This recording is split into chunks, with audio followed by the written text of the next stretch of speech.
2 races into the 2026 season, and Mercedes are already facing one of the biggest technical controversies in recent Formula One history. 2 victories, a dominant 1-2 in Australia, a repeat performance in China, and now a formal inquiry into whether the W17's front wing operates outside the regulations. George Russell won the Australian Grand Prix with Kimi Antonelli crossing the line in second, and that comfortable 1-2 immediately set the tone for the season. Antonelli then took his maiden victory at the Chinese Grand Prix with Russell slotting in right behind him, which meant Mercedes had swept the top 2 positions at both opening rounds. Mercedes now lead Ferrari by 31 points in the constructors' standings after just 2 rounds, and on the back straight in Australia alone, rivals were losing 6 to 7 tenths in roughly 25 seconds of track time. The advantage is not marginal, it is enormous.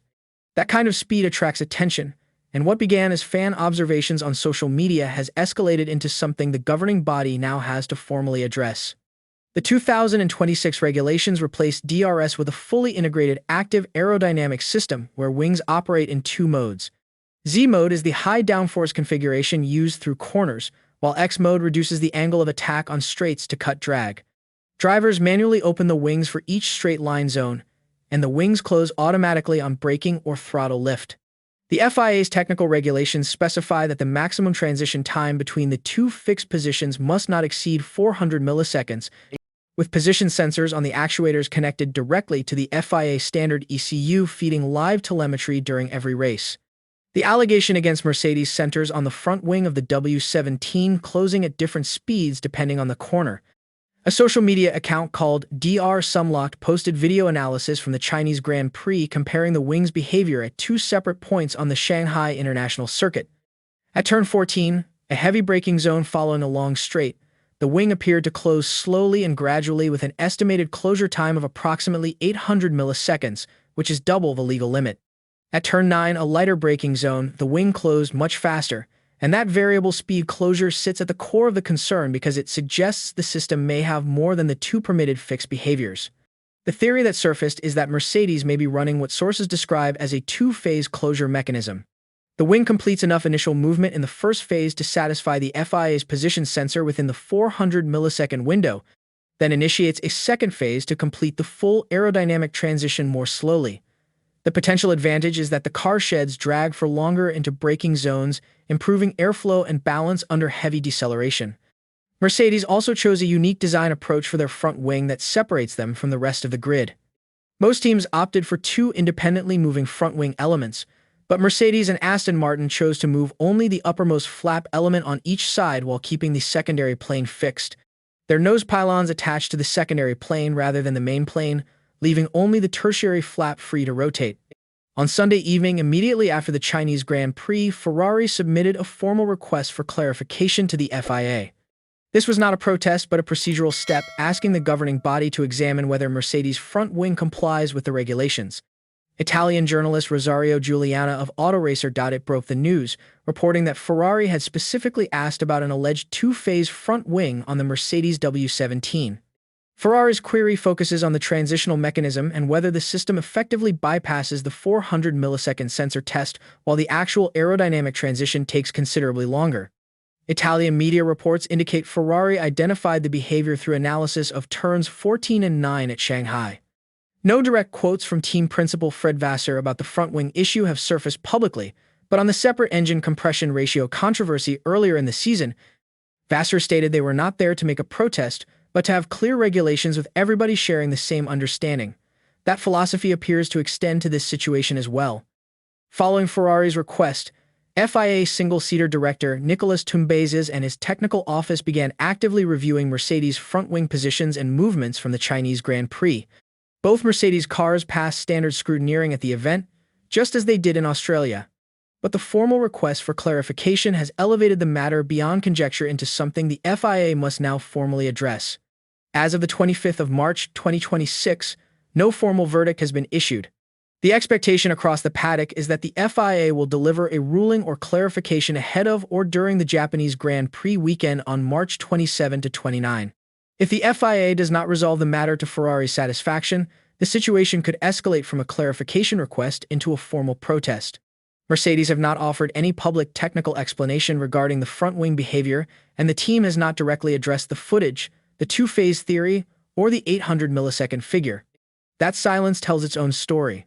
Toto Wolff provided the only public comments from the Mercedes camp. After the Chinese Grand Prix, he told Sky Sports that Mercedes have a good car at this stage that is capable of winning, then added a pointed remark about political knives coming out in the weeks and months ahead. Speaking separately to L'Equipe, Wolff was more direct, describing rivals' behavior as snitching to the head of security and calling it tiresome, while adding that the FIA had told complainants everything is legal multiple times. The controversy has triggered serious technical discussion across the paddock and the analyst community. Motorsport analyst Dr. Obbs proposed that the variable closing speed could be explained by aerodynamic load differences, arguing that under high-speed conditions, greater aerodynamic force pushes against the wing elements and increases the load on the actuator.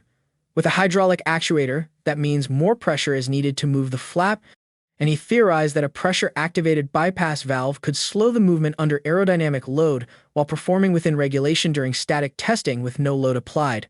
Other analysts pushed back on the deliberate mechanism theory.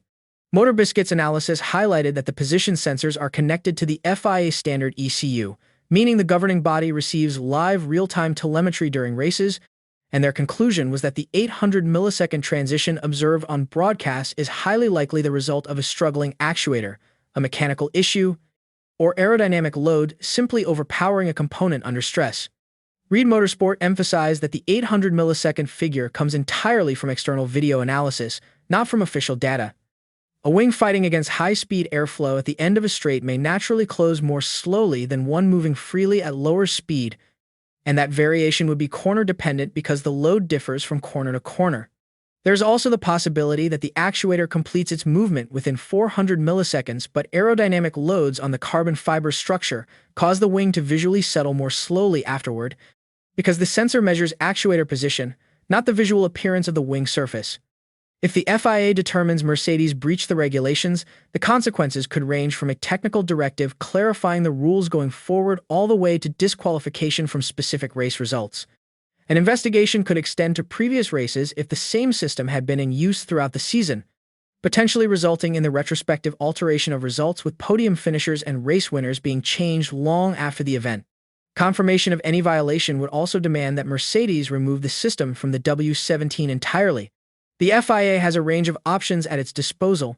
At the lightest end, it could simply rule the wing legal if sensor data shows compliance within 400 milliseconds. It could issue a technical directive clarifying the rules for future races, mandate a design change going forward, or impose a fine and points deduction escalating all the way to disqualification from one or more race results. History suggests the FIA tends to follow a consistent pattern in these situations. In 2020, Mercedes' dual-axis steering system faced a protest from Red Bull, and the FIA ruled it legal for that season but banned it from 2021 onward. In 2024, McLaren's rear wing was found to be deforming at high speed in Baku, so McLaren agreed to modify the design while the FIA installed high-resolution cameras as an additional monitoring measure. Retroactive penalties for gray area innovations remain rare but not without precedent, and the most extreme punishment in the sport's history is still McLaren's 2007 Spygate scandal, which resulted in a $100 million fine and exclusion from the Constructors' Championship. The Japanese Grand Prix this weekend is the moment of truth. What the FIA decides could reshape the 2026 championship or confirm Mercedes as the team that simply built a better car within the rules. If you enjoyed this breakdown, subscribe to the channel and leave a comment with your thoughts on whether Mercedes have found a loophole or crossed a line.